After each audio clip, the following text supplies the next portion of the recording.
मज्ज अमादथाना वेरमणि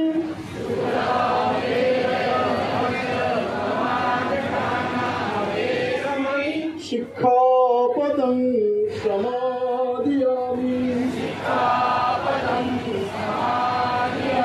त्रिशरणेन सन्धे पंचशीलं धम्मं साधुकं शिक्षितं तदत्वापमादेन शीला सम्पादेत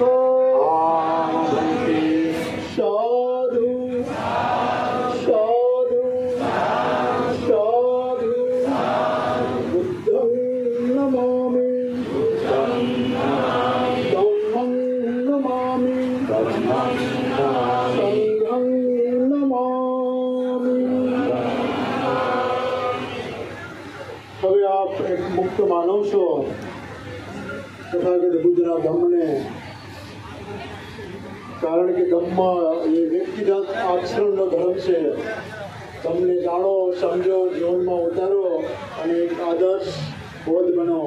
બસ એ અમારી મંગલ કામના બધા સાથે છે। આપ બધાનો ખૂબ ખૂબ મંગળ રહો, ખૂબ ખૂબ મંગળ રહો, ખૂબ ખૂબ મંગળ રહો।